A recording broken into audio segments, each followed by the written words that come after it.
أسمو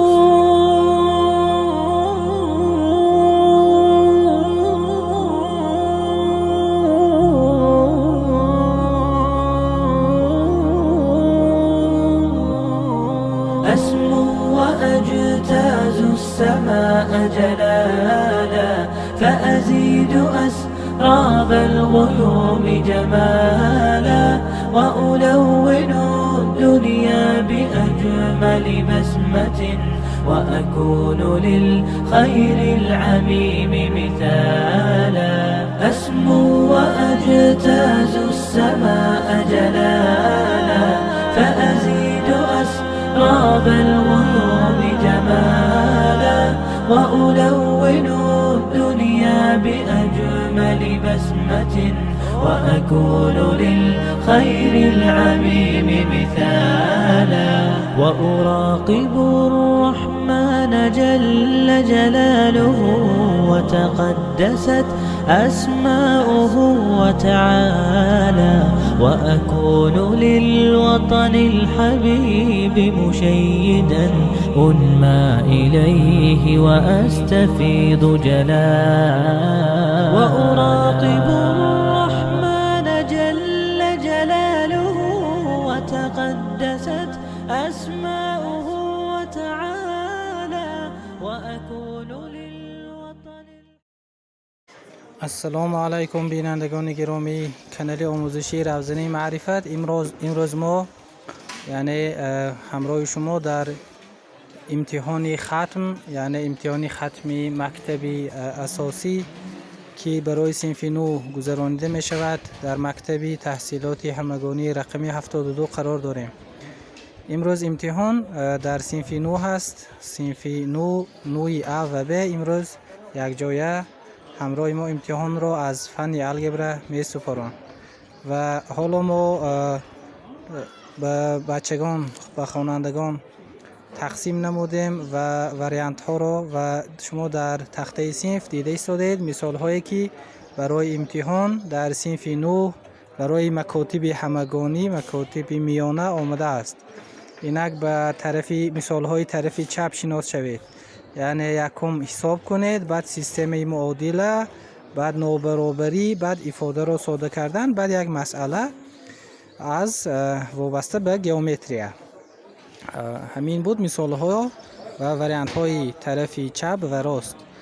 و امروز آموزگاران شهاب‌الدینوف و باقیف همراه بچگان هستند و من شهاب‌الدینوف منوچهر یاوری آموزگار هستم، آموزگار امتحان گیرنده، آموزگار باقیف می باشد و انشاءالله ما نیت داریم که با مثال های امتحان هر یکی شما رو شناس کنیم، چون مثال های امتحان خیلی مثال های شوق‌آور هستند و بنابراین مرحمت می خواهم شما با طرف ها شناس شوید. اینک مثال های طرف راست، یعنی حساب کنید. شما مثال را در اکران خود دیده ایستادید و دوم سیستم معادله را حل کنید، معادله ها را، و سوم نابرابری را حل کنید، چهارم افاده را ساده کردن و پنجم مسئله گئومتری. سومه رادیوس های دو دایره به 14 سانتی متر، فرق مساحت های آنها به 28 پی سانتی متر کوادراتی برابر است. رادیوس دایره ها را یابید.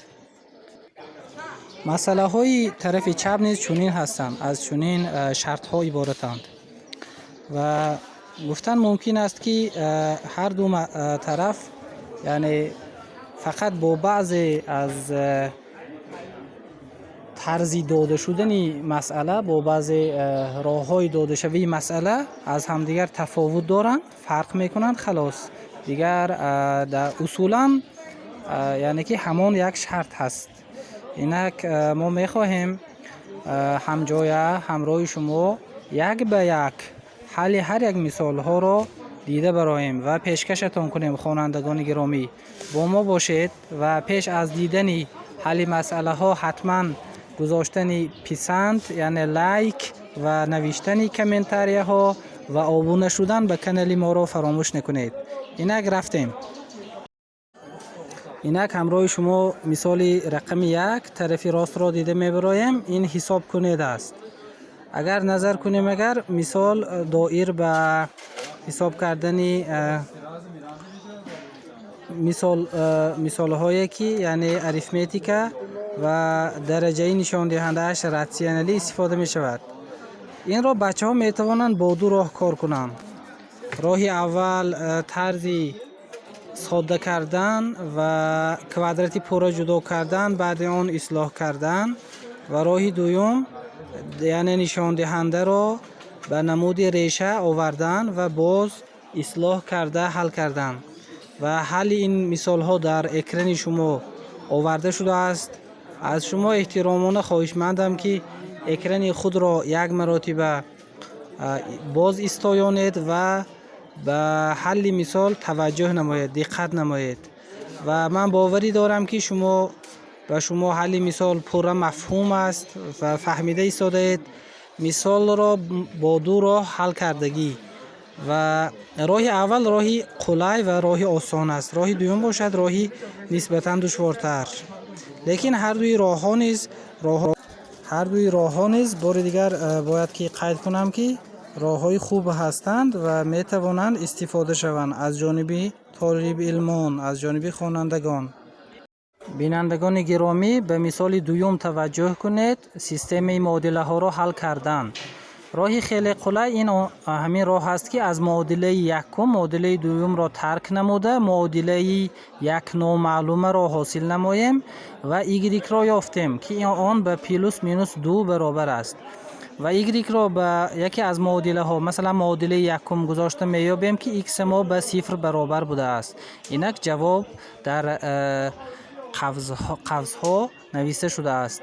بار دیگر احترامانه خواهشمندم که یک بار ویدیو را باز استایانید و توجهی پورا به حل مثال داده شود. اینک بینندگان گرامی ما به مثال 3 توجه نمایید. مثال 3 طرف راست از نابرابری را حل کنید. بینندگان گرامی، نابرابری ما x کوادرات مینوس 4 در صورت کسر x کوادرات تقسیم x کوادرات یعنی در مخرج کسر کلان یا برابری 0 چخیل که شما دیده ایستادید. این نابرابری کسری است، اما از بس که مخرج همیشه عددی مثبت است، کوادرات است، ما باید که با ساحه معینی را به نظر گیریم که x ما نابرابری 0 باشد و نقطه های نولی یابیم، یعنی صورت را برابری 0 کرده ایستاده و نقطه های نولی مینوس 2 و 2 هستند. مینوس 2 0 و 2 را به تیر عددی گذاشته علامت های نابرابری را معین نموده علامت موافق جواب را باید که به جواب قبول نماییم گیریم. اگر بینیم اگر از مینوس به آخر تا مینوس 2 و از 2 تا پلوس به آخر این نابرابری غیر قطعی است، یعنی مینوس 2 و 2 داخلی مجموعه جواب ها است، شرط نابرابری ما را قناعت میکناند. یعنی در این ساحه ها نابرابری علامتی مثبت میگیرد، یعنی کلان یا برابری 0 است. بنابراین جواب را موافقی علامتی نابرابری میگیریم. جواب در اکران شما هست. احترامانه بار دیگر خواهش ما آن است که توجهی همه طرفه داده شود به جواب. بینندگان گرامی، آمدیم به مثال رقم 4 طرف راست. افاده را ساده کنید و حل پوره مثال در اکران شما هست. من باوری دارم که شما این حل را فهمیده ایستادید. اگر اهمیت داده باشید، ما مثال را به دو راه جدا کردیم و راه یک و راه دو و هر دو راه را یعنی که علاهیده حل نمودیم و حل آنها البته در اکران شما مفهوم است. من اطمینان دارم که شما در کامنتر یا در شرح نسبت حل این مثال فکر و عقیده های خود را به ما بیان خواهید کرد انشاءالله. مثال رقم 4 را ما با راه دیگر با راه دوم نیز حل نموده ایم. آن را پیشکشتان میکنیم و سخن را دراز کردنی نیستیم و خواهشمند هستیم از شما تنها که به راه دوم نیز اهمیت دهید و هر دو راه نیز به همان یک جواب ما را آورده میرساند.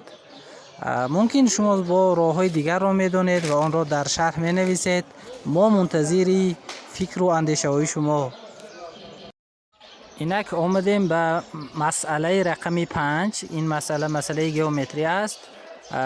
رادیوسی دو دایره یعنی سومه آنها به 14 برابر و فرق مساحت های آنها به 28 پی. البته از مساحت دایره کلانتر دایره خرد را ترک کنیم به 28 پی برابر است. شما این رادیوسی هر دو دایره را یابید. خیلی ساده، خیلی آسان است. تنها ساختن سیستم معادله ها یعنی دو معادله کفایت است و حل نمودن آن کفایت است که ما به مقصد رسیم و مسئله حل خود را یابد. تمام. مثال های طرف چپ میپردازیم. بینندگان گرامی و متوجه باشید به حل مثال ها که در اکران شما هست. نمیخواهم دیگر حل مثال ها را شرح دهم چون هر یکی مثال ها در اکران شما موجود است و شما خود به توجه کنید به حل مثال ها و همه این چیزها در اکران مفهوم است. خیلی که میگویند زبانی متماتیک زبانی عمومی است، همه میفهمند. بنابراین شرح لازم نیست. فکر میکنم که شرح لازم نیست. تا بازدید به کانال ما آبونه شدن و گذاشتن لایک، نوشتن شرح و کامنتاری ها را فراموش نکنید. خیر، پناه به خدا.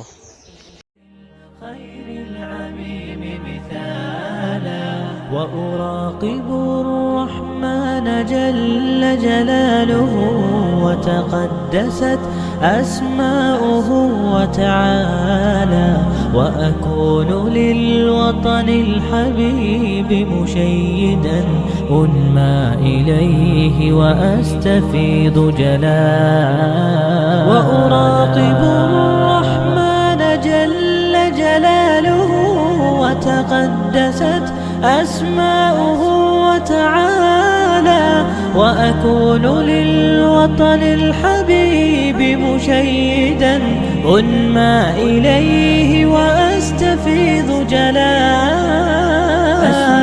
وأجتاز السماء جلالا فأزيد أسراب الغيوم جمالا وألون الدنيا بأجمل بسمة وأكون للخير العميم مثالا وأبر محتسبا بأم وأب فاض علي محبة ودلالا وأكون في عمل التطوع قدوة وأصوغ من عزم الرجال مجال وأبر محتسبا بأم وأب فاض علي محبة ودلالا وأكون في عمل التطوع قدوة